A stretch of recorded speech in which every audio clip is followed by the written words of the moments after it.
Hi folks, this is author Richard James DeSocio bringing you the story of how President Kennedy was murdered by the Rockefellers. I'm here in New York City and I'm standing at a crucial street corner in the story of how Kennedy was killed. I'm at 53rd and 6th Avenue. 6th Avenue was renamed by David Rockefeller, Avenue of the Americas. I'm standing right here in front of the Hilton Hotel owned by the Rockefellers. This hotel connects directly to the Kennedy assassination. Very few people understand the story. We'll go back to the assassination of James Ragen in Chicago. He was shot down on State Street, and he identified the gangsters who killed him. Well, they wounded him, actually. He didn't die of bullet wounds. He actually died of mercury poisoning while being in the hospital. So it was essentially 2 attempts on his life. They finally killed him with poison. But the killers who shot him, he identified them. They were close friends of Jack Ruby. They were gangster friends of Jack Ruby. And he told the FBI, he informed the FBI ahead of time that the Hilton Hotel, Henry Crown, and Walter Annenberg were plotting to kill him. And he said that Henry Crown was running the Chicago outfit along with the Hilton Hotel and gave the order to assassinate him. Now, he was a presidential appointee. He was appointed by FDR to head up the Consolidated Wire Service. So his death should have been investigated by the United States government. It never was, until Bobby Kennedy came along. Bobby Kennedy was going to investigate the death of the death of Mr. Ragen, James Ragen, and he never lived to do that. He was going to reopen the investigation since he was a federal appointee. And Jack Ruby obviously joined a conspiracy to kill Kennedy because he would have been implicated in the assassination on James Ragen. So he had cooperated with. Now, bring us to the story of Henry Crown. Now, Henry Crown invested heavily into the Hilton Hotel. The Hilton Hotel, this Hilton Hotel was built in 1963 by the Rockefellers. I'm actually standing in pretty much the northwest corner of Rockefeller Center. And the Hilton Hotel was built by the Rockefellers. This hotel was built by the Rockefellers in 1963. I'm going to pan the camera a little bit here. There it is. And well, you can tell we're in New York City by the pigeons. But this Hilton Hotel, actually President Kennedy stayed there a few months before the Rockefellers murdered him, although his stay here had nothing to do with his death in Dallas a few months later. But what happened was Conrad Hilton was going around the country buying hotels. He bought the Flamingo, and Henry Crown was a heavy investor in the Flamingo. Now, the Flamingo is famous for being run by a bunch of gangsters who really came out of New York City, and they actually came out down the street a little bit to the Waldorf Astoria. That was the headquarters of Murder Incorporated. Now, the Waldorf Astoria was built by the Astor family, who ran the mansions of espionage for the United States government, all under a greater Rockefeller umbrella.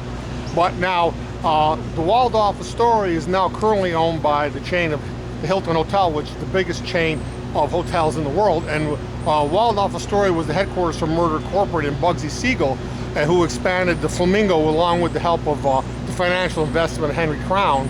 And Henry Crown also was a heavily investor in the Waldorf Astoria. He had his New York City residence was in the Waldorf Astoria. That was the headquarters for the Murder Incorporated. James Ragen said that this hotel was responsible for his death. Before he died, he pointed the finger at the Hilton Hotel. And that ties to Walter, that ties to Henry Crown.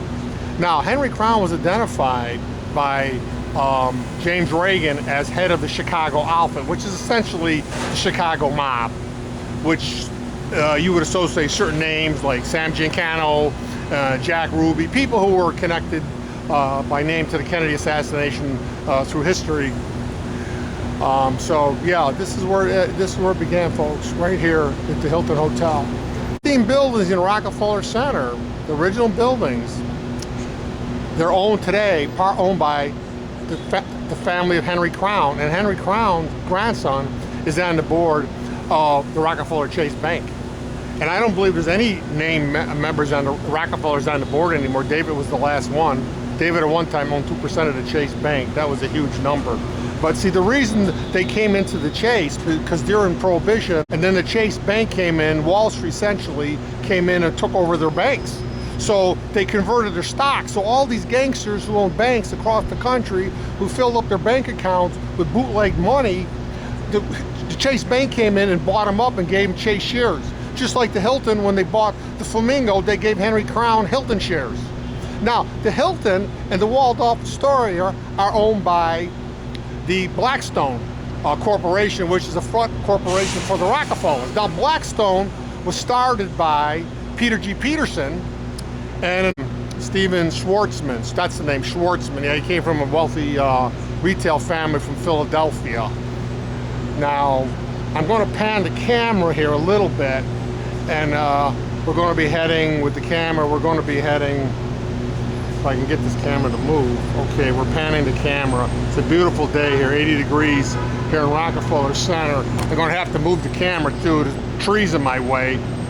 But I'm looking here, okay, at MoMA Museum, the museum art, which was established by the Rockefellers. Now, at one time, going back, probably in the 1930s, there was a 9-story mansion there. It was the Rockefeller downtown townhouse mansion. It was 9 stories. It was demolished to create room for MoMA, which is the Museum of Modern Art, created by the Rockefellers in honor of their mother, Nelson's mother, Abigail Eldridge Rockefeller, who actually selected all the art for Rockefeller Center. I consider Rockefeller Center the greatest art museum in the world, and hopefully I'll be able to share some of that art with you.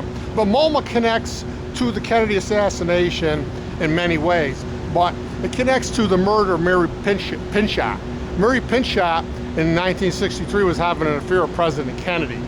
Okay, she was an artist who was displaying her artwork for MoMA when Nelson Rockefeller was the coordinator of Inter-American Affairs, which was originally billed as a cultural exchange, but really was a front for international espionage during World War II.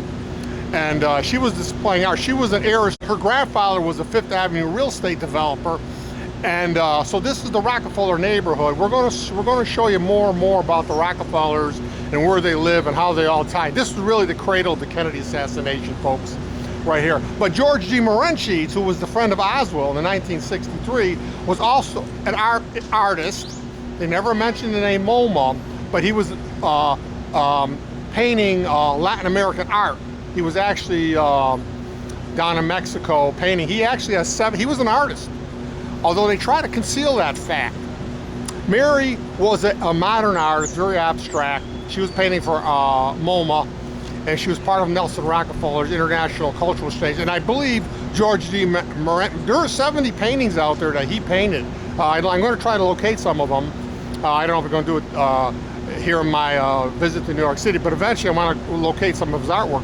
But I believe Mary Pinchot was assassinated in outside of Washington, D.C. She was shot point blank, once in the head, once in the temple. I mean, it was a downright execution, like 2 weeks before the Warren Commission came out. And she was having an affair with President Kennedy. I believe that Mary Pinchot, this is where the Rockefellers live, this is where they party, this is where they do business, was in a position to connect George G. Morenchitz to Nelson Rockefeller. And I don't know if I said that, but George was associating with Oswald in the weeks leading up to the Kennedy assassination. And he was, the addresses, in the 1940s, he was investigated by the FBI for being a German agent. Well, there's a lot of truth to this because Adolf Hitler was a Rockefeller hand puppet. I could talk for hours and hours in this. So yeah, he was working as a German agent for the Rockefellers. He was backed by completely, he was definitely, I believe, part of one of Rockefeller's secret agents when he was operating as the Mr. Rockefeller out of Rockefeller Center as the coordinator. And also, he was across the hall from the birthplace of the CIA, the OSS, run by William Donovan. And Donovan was worked for the Rockefeller Foundation. We're gonna talk a lot more, but just to summarize here, MoMA, I believe, connects to the Kennedy assassination through Mary Pinchot, who was painting for MoMA, and I believe there's a relationship between her and Oswald's friend George de Morenchal, who was also an artist and was living in this time, in this neighborhood at the time when Mary Pinchot and Nelson Rockefeller were having their Latin American cultural exchanges with our good neighbors from the South. That was the term Nelson used, good neighbors, but he actually went down there and robbed South America